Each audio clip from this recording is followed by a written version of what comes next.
When was the last time you did something just for you? Not for your kids, not for the grandkids, but just for your own joy.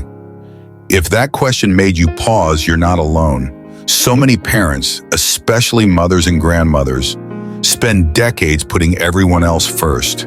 Meals on the table, babysitting, bills paid for adult children. No complaints, just quiet sacrifice. But here's the truth no one tells you. You don't have to disappear to prove your love. After 60, your time is just as precious. Yet many older adults fall into the trap of believing their only value lies in what they can still do for others. Slowly, they give up hobbies, friendships, health checkups, even rest, until one day they look in the mirror and barely recognize the person staring back.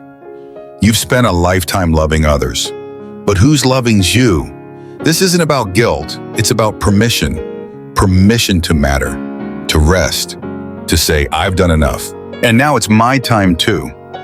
Because the truth is, taking care of yourself isn't selfish, it's survival.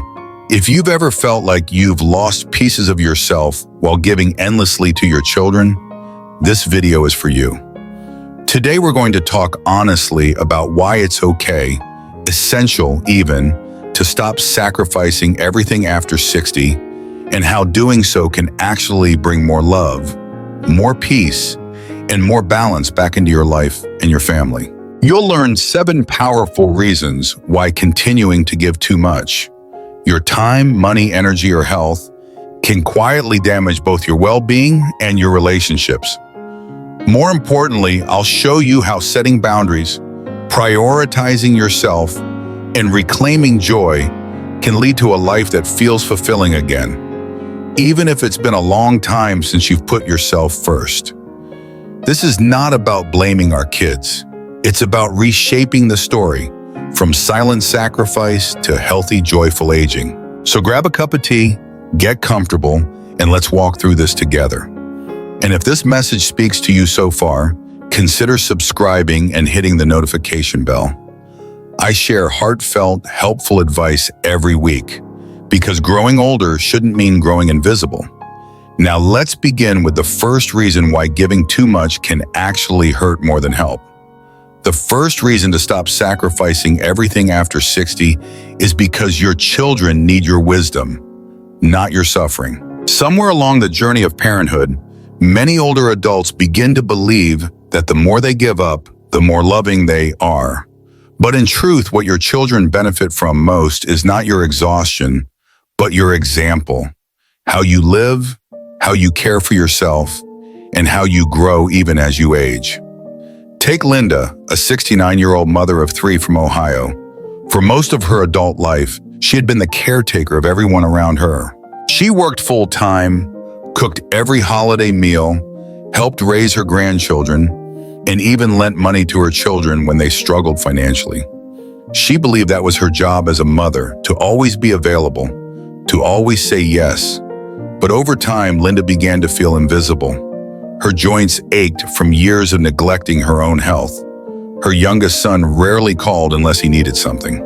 Her daughter had come to expect Linda's help with the kids without even asking if she was okay.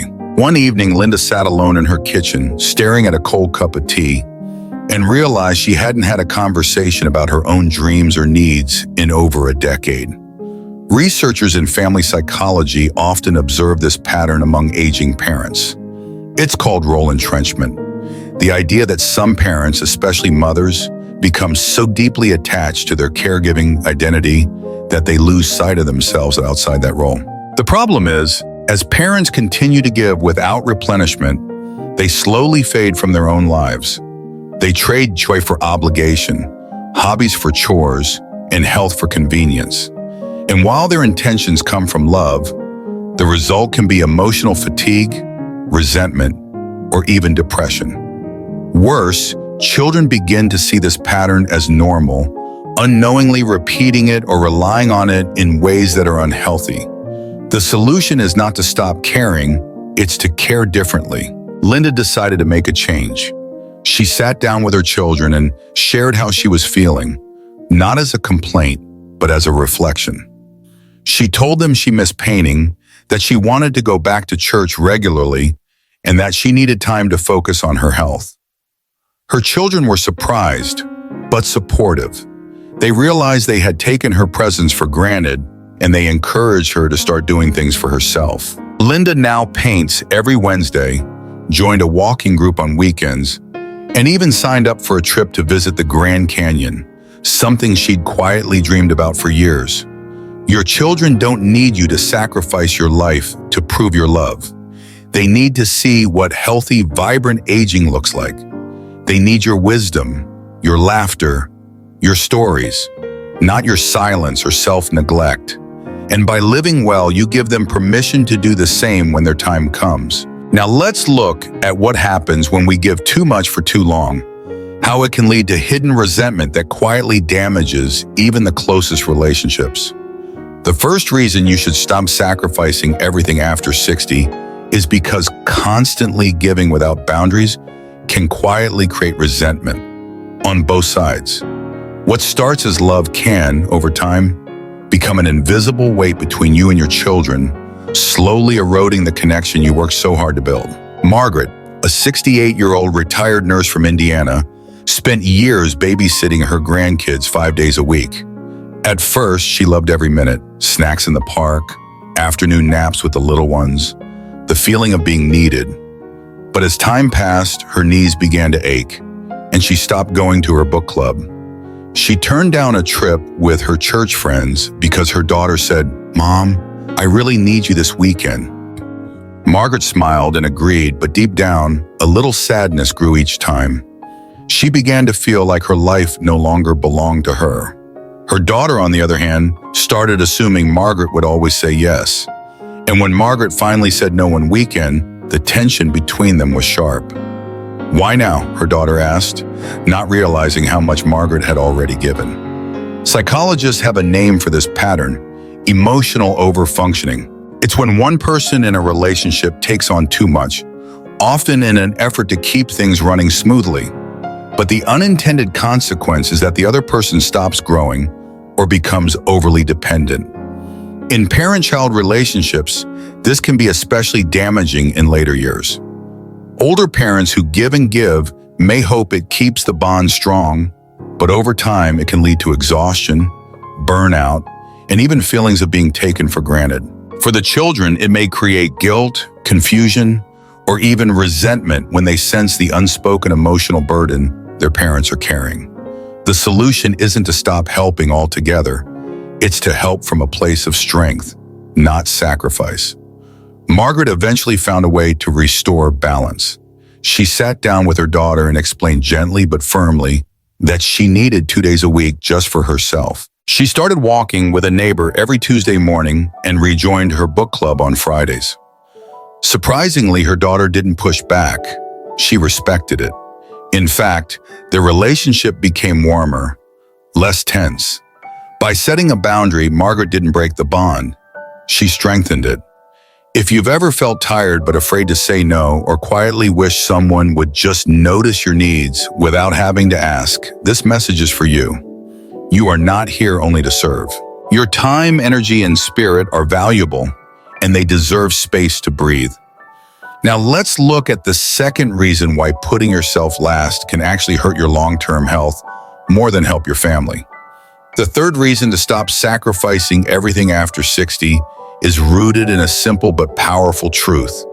Your children will live their lives, with or without your constant involvement, and you deserve to live yours too. Many older adults quietly postpone their own dreams, interests, and adventures, believing their primary role is still to support their children. But what happens when the kids don't need or want that support anymore? What's left for you? Let me tell you about Eleanor, a 74-year-old widow from Pennsylvania. For decades, she devoted her life to raising 3 children, helping them through college, and even moving closer to her youngest when he started a family. She imagined spending time with her grandkids, sharing Sunday dinners, and staying closely involved. But life had other plans.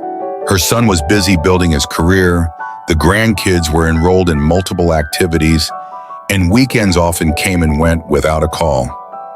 Eleanor didn't blame them. They were busy. just like she used to be. But deep down, she felt forgotten. She spent her days in quiet routine, watering plants, watching TV, waiting for someone to need her. Until one day, a friend invited her to a community painting class. "I haven't picked up a brush in 40 years, she said, laughing nervously. But she went. Then she went again. Slowly, her week filled with color, laughter, and something she hadn't felt in years: purpose.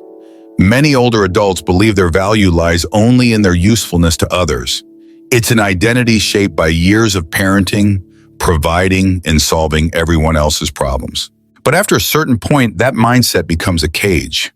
The truth is, your children want you to be happy. They want to see you smile again, not just show up for favors. And even if they don't always say it, your joy gives them permission to live with more freedom too. Psychologists call this the empty nest identity crisis, and it's more common than people realize. When we don't replace old roles with new purpose, we begin to fade emotionally. But rediscovering life doesn't require dramatic changes. It can start with small steps: joining a class, traveling somewhere new, learning to cook a dish you've always loved but never made. These aren't indulgences, they're investments in your mental health, your vitality, and your legacy. Eleanor now leads that painting class once a month. Her children, noticing the spark in her voice, call more often. "Mom, I love seeing you so happy," her daughter recently said. That single comment reminded Eleanor that being alive is more than just being available. And that brings us to the next truth we often overlook. Sacrificing yourself completely isn't love. It's losing yourself. Let's talk about how giving too much can actually erase who you are. The fourth reason you must stop sacrificing everything after 60 is because self-neglect isn't just unhealthy, it slowly erases who you are. Many older adults don't realize how often they push aside their needs, desires, and even identity, all in the name of love. But real love doesn't require disappearing. It requires showing up as your full, living, breathing self.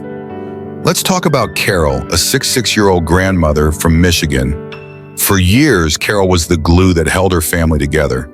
She cooked holiday meals, helped her daughter through 2 difficult divorces, and watched her grandkids nearly every weekend. Everyone called her Super Grandma. But behind the smile was a woman who hadn't had a quiet day to herself in over a year. She hadn't seen her hairstylist in months. Her old piano sat untouched.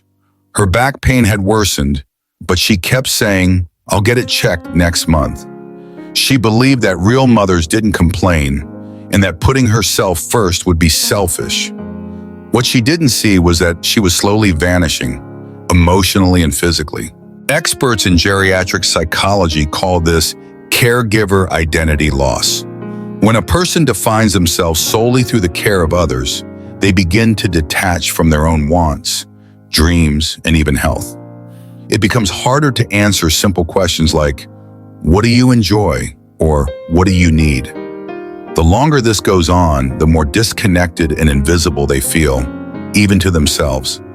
Your body is constantly communicating with you, especially as you age. Aches, fatigue, mood changes. These aren't just background noise. They're messages.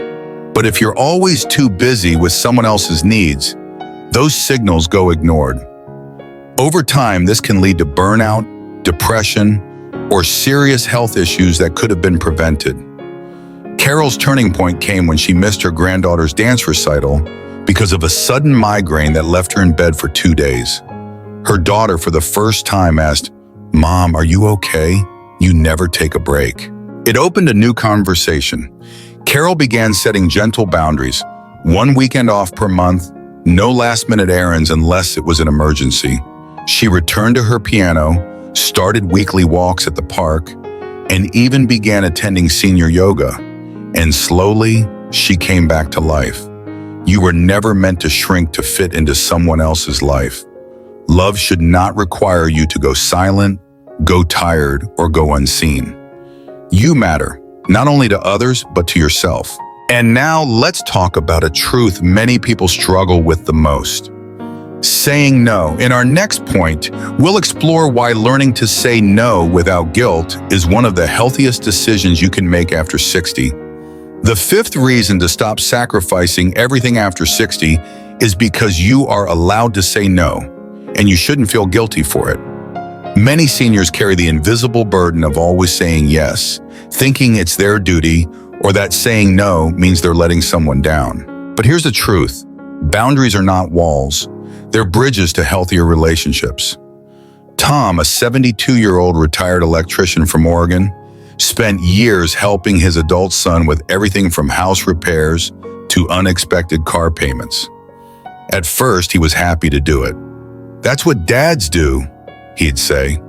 But over time, the requests became more frequent and more expensive. When Tom mentioned that he was starting to worry about his savings, his son brushed it off with, "You always find a way, Dad." That stung. Tom realized he was no longer helping, he was enabling. And worse, he was afraid to say no because he didn't want to seem cold or uncaring. The guilt that often follows saying no is deeply rooted in how we've been conditioned. Parents, especially those from older generations, were taught to give endlessly, to put others first, to equate love with sacrifice. But psychologists now understand that unconditional support doesn't mean unlimited support. Without limits, generosity turns into obligation. And obligation, over time, breeds resentment. Healthy relationships thrive on mutual respect, not one-sided giving. When you always say yes, you're training others to expect it. But when you start saying no, calmly, kindly, and consistently, you're not breaking the relationship. You're reshaping it into something more balanced and honest. You're also modeling something powerful: self-respect. Tom eventually sat down with his son and said, "I love you, but I have to take care of myself too. I won't be able to help with large expenses anymore." It was an uncomfortable moment, but it led to a breakthrough. His son, who had never thought about his father's financial limitations, apologized. He took on a side job and began handling his money more responsibly. Tom, for the first time in years, felt free. He no longer feared phone calls. He stopped checking his bank account every morning in worry. He finally felt peace. Saying no doesn't make you selfish. It makes you strong.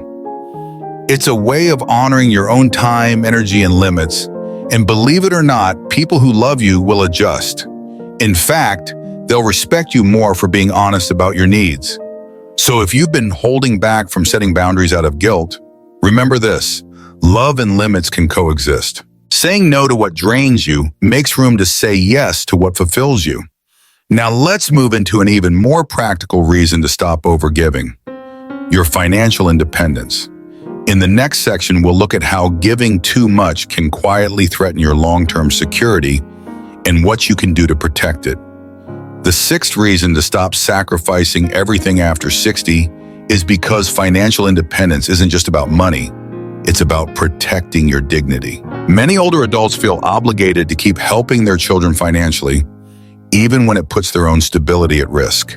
While giving out of love is natural, doing so at the cost of your own security can lead to deep stress, regret, and a loss of control over your later years.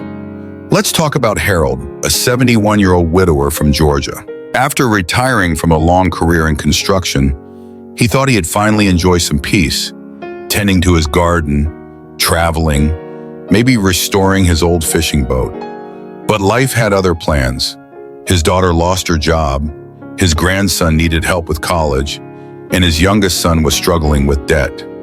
One by one, Harold stepped in, paying bills, co-signing loans, covering emergencies. He dipped into his savings, then his emergency fund, and eventually even refinanced his home. He kept telling himself, they'll get back on their feet soon. But they didn't, not as quickly as he hoped. Meanwhile, Harold started skipping dental visits, worrying over utility bills, and lying awake at night wondering how long he could keep going like this. Studies from the National Council on Aging show that nearly 30% of adults over 60 who provide ongoing financial support to adult children experience increased anxiety and reduced quality of life. Experts call it financial caregiving burnout, a hidden strain that erodes both confidence and well-being. What's more, when you give beyond your means, you're not just risking your own comfort. You're removing your ability to handle emergencies, medical issues, or rising living costs. And when an older adult becomes financially dependent on others, especially those they once supported, it can lead to embarrassment, shame, and fractured relationships. But there's a way to support your loved ones without sacrificing your future. It starts with honest conversations. Harold eventually sat down with his children and said, "I want to help, but I can't keep doing it like this." He brought in a financial advisor, reviewed his expenses, and set firm limits. At first, there was tension. His son even called him cold. But a few months later, something shifted. His daughter got a part-time job. His grandson applied for grants. His son entered a debt management program. Without Harold as a financial safety net, they found their own strength. And Harold, he felt like he could finally breathe again. Your dignity in later life is built on choices made now, especially financial ones. You have every right to protect what you have earned, to prioritize your needs, and to enjoy the life you worked so hard to build. Supporting your family doesn't mean sacrificing your foundation. And when you protect your foundation, something beautiful happens. You have the energy and peace to take care of yourself fully.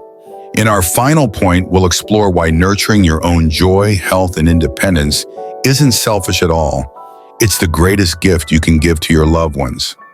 The seventh reason to stop sacrificing everything after 60 is perhaps the most powerful of all. When you take care of yourself, everyone benefits. It might seem counterintuitive, especially if you've been raised to believe that love means putting others first. But the truth is your happiness, your health, and your sense of purpose are not luxuries. They are essential. When you invest in your well-being, you don't just enrich your own life. You lift the emotional climate of your entire family.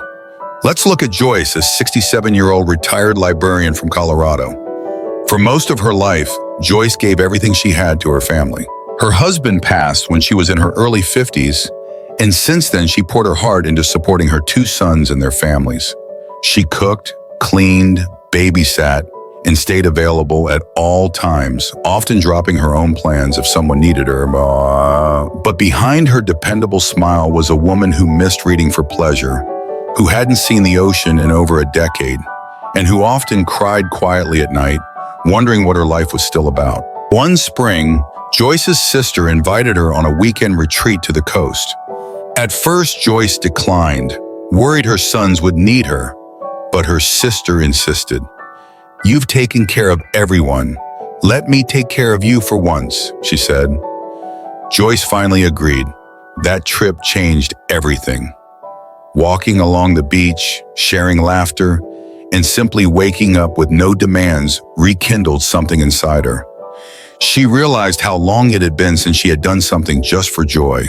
When she returned home, she felt lighter, more present. Her sons noticed. "You look different, Mom," one said. "Happier." Researchers often refer to this as the well-being ripple effect. When older adults care for themselves physically, emotionally, socially, it impacts not just their personal health, but the health of everyone around them. Children and grandchildren mirror the emotional states of their elders more than they realize. A parent who is constantly tired, worried, or burnt out sets a tone of stress and self-neglect. But a parent who embraces life, shows curiosity, and lives with balance gives others permission to do the same. In other words, your joy is contagious. Your self-care is not selfish. It's a gift that keeps giving. Joyce began taking watercolor classes, joined a local book club, and even started dating again. Her family didn't fall apart. In fact, they became more connected. Her grandkids loved hearing about her new hobbies. Her sons admired her independence. What she thought might make her feel guilty ended up giving her life back and gave her family a new reason to admire her. So if you've been waiting for someone to tell you it's okay to focus on yourself, let this be it. The better you care for yourself, the more fully you can show up in your relationships with joy, energy, and authenticity. Now that we've gone through these 7 truths, I'd love to hear from you because your story matters too. Let's take a quick pause here for a little check-in. If you're still watching, that means this message is resonating. Go ahead and leave a 7 in the comments so I know you're with me. And don't forget to hit that subscribe button and turn on the bell so you won't miss any of our heartfelt conversations ahead. We've talked about a lot today. 7 truths that many people don't say out loud, but that matter deeply once we reach this stage of life. We began by reminding ourselves that your children need your wisdom, not your suffering. You've earned the right to live with peace and dignity, not endless sacrifice. Then we looked at how overgiving can create quiet resentment, even when we think we're just being helpful. We explored how self-neglect slowly erases your identity and how vital it is to live a life that belongs to you, not just to others. We reminded ourselves that your children will build their own lives, and you must build yours too. You learned that saying no doesn't make you a bad parent, it makes you a wise one, and that financial independence is the key to preserving your freedom and self-respect. And finally, we ended with the most empowering truth of all. When you take care of yourself, everyone around you benefits. Your joy uplifts the entire family. Here's what I want you to remember. Everything we talked about today can be changed, starting today. You are not stuck. You are not selfish for choosing yourself. In fact, this chapter of your life may be the most powerful one yet, because you finally get to write it your way. You've given so much. Now it's your turn to receive, to grow, to rest, and to be seen. Let's make that change, one gentle step at a time. Thank you for spending this time with me today. If even one part of this message spoke to your heart, I'd love to hear from you in the comments. What's one thing you're going to start doing for yourself, starting today? Your stories inspire others more than you know. We read every comment, and it truly means the world to connect with you. If you haven't already, please subscribe and turn on notifications so you never miss a new video that's made just for you. You are not alone. You are not forgotten. And your voice still matters, so let it be heard. Take care of yourself. You've earned that right. I'll see you in the next video, friend. Until then, keep living with heart, purpose, and joy.